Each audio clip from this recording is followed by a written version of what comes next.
ሰላም ጤና ይስጥልኝ ውድና የተከበራችሁ የቻናሌ ቤተሰቦች በያላችሁበት የዓለም ዳርቻ ፍቅር ሰላም ይብዛላችሁ።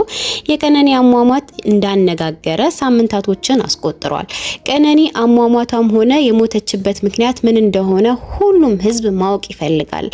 ፍትህ ለቀነኒ፣ ገዳይዋ ማን ነው? የሞተችበትስ ምክንያት ምንድነው? እያለ ሕዝቡ ድምጹን እያሰማን ነው። ሳምንት ሞልቶን ሁለተኛ ሳምንታችንን ይዘናል። እስካሁን ግን ፖሊስ አጣርቶ ይሄ ምክንያት ነው ወይም ደግሞ አጣርቼ ስላልጨረስኩኝ ይሄን ያህል ጊዜ ፈልጋለሁ የሚል ነገር ለህዝቡ ያሳወቀው ነገር የለም።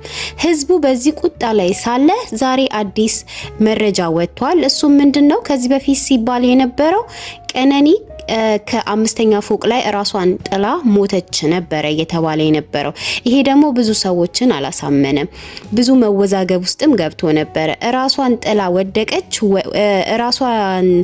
ራሷ ወድቃ ሞተች ወይስ ሰው ገፍትሯት ነው? ከአምስተኛ ፎቅ ላይ ሰው ገፍትሯት ነው ወይስ ራሷን ወርወራ የገደለችው የሚል ብዙ መወዛገብ ውስጥ ህዝቡን ከቶት ነበረ። ራሷን በራሷ እስከሆነ ወርወራ የሞተችው ወይም ደግሞ ራሷን በራሷ አጥፍታ እስከሆነ ምክንያቱ ምንድነው? ከማጋ ነው የምትኖረው? እጮኛዋ አንዷለም ነው በብዛት ህዝቡ እጁን እየጠቆመበት ያለው። ባለፈው የሰራውት ቪዲዮ ላይም ይሄ ሁሉ ፍቅር እያለ ይሄ ሁሉ ህዝብ ፊት ይዟት የቀረባትን ሴት የሚያፈቅራትን ሴት እንዲህ ሊያደርግ የማይችልበት አጋጣሚዎች ሊኖሩ ይችላሉ። እሱም ላይሆን ይችላል። እስቲ ሌላ እይታ እኒ ምክንያቱም ይሄ ልጅ ስሙ እጅግ በጣም እየገነነ የመጣ ገና ትኩስ አዲስ አርቲስት ስለሆነ ምናልባት ጠላቶቹ ምቀኞቹ እሱን ለመጣል ያደረጉት ነገር ሊሆን ስለሚችል ሌላ በሌላ መንገድ ምስቲ እንየው የሚል ሐሳብ ነበር ያነሳሁት። አሁን ደግሞ መረጃዎች እጅግ በጣም ከቅርብ ሰዎች ወይም ደግሞ በዙሪያ ከነበሩ ሰዎች እየወጡ ነው ያሉት። እሱም ምንድነው? እንደው በፊት ከፎቅ ላይ ራሷን ወረወረች ወይም ደግሞ እሱና እህቱ ገፍትረው ምናም ብዙ መረጃዎች ነው፣ ብዙ የሚያወዛግብ ነገር ነው እየወጣ ያለው። ይሄ ሁሉ ነገር ተትቶ ደግሞ አሁን ላይ እጅግ በጣም እየተነጋገሩበት ወይም ደግሞ ሚዲያዎች እያወሩት ያሉት ነገር ምንድነው? ቀነኒ ራሷን ወርውራ አልገደለችም ወይም ደግሞ የሆነ ሰው ከአምስተኛ ፎቅ ላይ ወርውሮ አልገደላትም። ተደብድባ ታፍና በትራስ ታፍና ነው የተገደለችው የሚሉ መረጃዎች እየወጡ ነው። ምን ያህል ያሳምናል? ምንም ይሄ ነው የሚባል ማስረጃ እስካልወጣ ድረስ በእርግጥ እንዲህ አይነት ነገሮች ለማመን ይከብዳል። ምክንያቱም ፖሊስ የያዘው ነገር ነው፣ ምርመራ እየተካሄደበት ያለ ነገር ነው። ራሷን ጥላ ይሁን ታፍና ይሁን በስነ ስርዓት ይታወቃል። በሕክምና ራሷን ጥላ ወይም ደግሞ ከፎቅ ላይ ወድቃ ሞታ ይሁን ወይ ተገፍትራ ሞታ ይሁን አሊያም ደግሞ በተራስ ታፍና ያስታውቃል። እንዲሁ ራሷን ከጣለች ግልጽ ነው እንዴት እንደሚሆን። አካባቢው ላይ የኖረችበት ቦታ ላይ አፓርትመንቱ ላይ ያሉ ሰዎች ሁሉም ሰው ያየዋል። መኖሪያ ቤቱ አካባቢ ላይ ይሄ ነገር ከተፈጠረ ይሄ ነገር ያው አካባቢው ላይ ያለ ሰው በስነ ስርዓት የሚያውቀው ነገር ነው። ሊካድ የሚችል ነገር አይደለም፣ ቀላል አይደለም። እንዲህ አይነት ነገር አካባቢያችሁ ላይ ተከስቶ ማንም አልሰማም ማለት ራሷን አፍና ደግሞ አፍኗት ገሏታል የሚል ነገር ነው አሁን እየወጣ ያለው። በትራስ አፍኖን የገደላት እና ይሄ ፊቷ እስኪበልዝ ድረስ ይደበድባት ነበር ለሚለው መረጃ ነው ይሄ ፊቷ የበለዘበትን ፎቶ ዛሬ ማህበራዊ ሚዲያ ላይ የተጠለቀለቀው። ይሄ ፊቷ የበለዘበት ማለት በቦክስ ተመታ ይሁን እኔ እንጃ፣ ብቻ ግን የሆነ ፊቷ በኃይለኛ ምት ተመታ እንደበለዘ ያስታውቃል። እና ይደበድባት ነበረ፣ ይጨቁናት ነበረ። ህዝብ ፊት የሚያወራው ሌላ ወይም ደግሞ የሚያሳየው ሌላ፣ ቤት ውስጥ ያለው ነገር ሌላ ነው። ይሄ ማስረጃ ነው የሚል ነው። ህዝቡ እስካሁን ድረስ ይደበድባት ነበር ለሚለው ማስረጃ ይፈልግ ነበርና ይሄ ነገር እንደ ማስረጃ ሆኖ ነው የወጣው። በእውነቱ ብዙዎችን አስቆጥቷል። እንደ ኢትዮጵያ በቃ ሁላችንም ኢትዮጵያውያኖች ነን። እህታችን ናት፣ ጥቃት ደርሶባታል፣ ተገላለች። በእውነቱ በጣም ነው ያስደነገጠኝ። እኔ ራሱ ፎቶውን ሳይ በጣም ነው የሚያስደነግጠውና ይከብዳል። በዚህ ሰዓት ማንንም አምነን ነው ከማጋ ነው የምንኖረው? ከገዳያችን ጋር ነው ወይ ወተን ምንገባው የሚል ብዙ ሴቶችን በተለይ ወንዱም ሴቱም በእርግጥ ተቆጥቷል።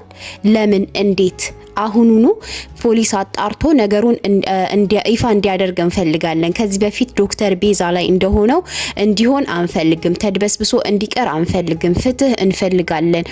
የቀነኒን ገዳይ ማወቅ እንፈልጋለን። ግዴታ አንዱዓለም ነው ማለት በቃ አንዱዓለም ይሁንም አይሁንም ማን እንደገደላት ማወቅ እንፈልጋለን ነው።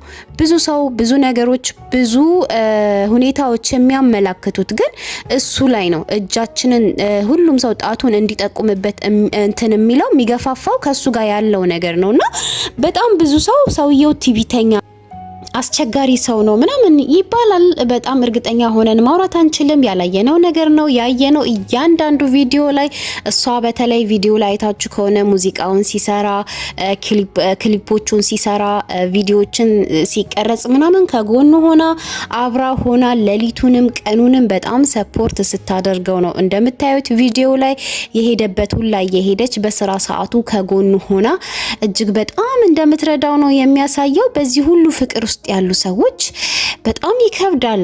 በእውነት ለመናገር ምን ማለት እንዳለብን ራሱ ይከብዳል። ማለት እንደዚህ አይነት ሁኔታ ላይ ያሉ ሰዎች እንዴት ነው አፍኖ ገደላት ገፍትሮ ገደላት ለማለት በጣም ይከብዳል። በእውነት በጣም የሚከብድ ነገር ነው። ለመወሰንም ለመፍረድም የሚከብድ ነገር ነውና በእርግጥ በጣም ያሳዝናል። ወጣት ናት፣ ብዙ ተስፋ የነበራት ልጅ ናት። ብዙ ሰዎችም እያሉ እንዳሉት ወይም ደግሞ የገዛ ወላጅ አባቷም እንዳለው ከሆነ በጣም ህልም ያላት ልጅ ናት፣ ተስፋ ያላት ልጅ ናት። ራሷን ለማጥፋት የምታስብ ሰው አይደለችም። ለኛም ሆነ ለራሷ ብዙ ነገር ለመስራት የምታኮክብበት ወይም ደግሞ የምታጎበግብበት ሰዓት ላይ ራሷን አጠፋች ማለት በጣም መቀበል የምችለው ነገር አይደለም የሚል አይነት መልእክት አባቷ አስተላልፈው ነበረ። ብዙ ከጎኗ ወይም ደግሞ ካጠገቧ በዙሪያዋ በቅርበት የነበሩ ሰዎች የሚሉት ራሷን ለማጥፋት የሚያነሳሳት አይነት ነገር የለም። ተስፈኛ ናት። ለቤተሰቦቿም ለራሷም በጣም ተስፋ ስታደርግ ነበረ ይላሉ። ይህንን አይነት ነገሮችን ያቀርባሉ። እንዲህ አይነት ሀሳቦችን ያቀርባሉ። በዛው ልክ ደግሞ ከዚህ በፊት ወይም ደግሞ ከ7 ወር በፊት የተጻጻፈችውን ራሷን ለማጥፋት የምትፈልገውን ወይም ደግሞ ራሷን ለማጥፋት ፍላጎቱ እንዳላት የሚያሳዩ ከጓደኛዋ ጋር የተጻጻፉ ሜሴጆችም ለሚዲያ ሼር ተደርገዋል። ስለዚህ ሁለቱ በእርግጥ ይጋጫል። ብዙ ሰው ደግሞ እያለ ያለው በዚህ ሰዓት እሱ ነው የገደላት፣ በሱ ምክንያት ነው የሞተችው፣ ብዙ ነገር ነው መረጃው የሚወጣው። ግን ያም ሆነ ይህ ገዳይዋ ወጥቶ ለዚች በጣም ለምታሳሳ ምስኪን እህት ፍትህ እንድታገኝ ሁሉም ድምጽ ሊሆናት ይገባል። ምክንያቱም እያየነው ነው። ይሄው ፊቷ በልዟል።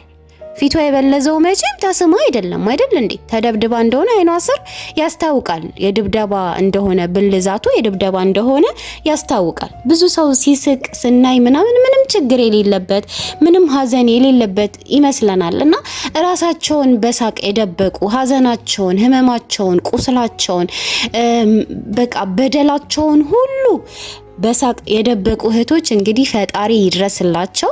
ፍትህ ለቀነኒ። አሁንም በቃ ፍትህ እንፈልጋለን። ፍትህ ለቀነኒ።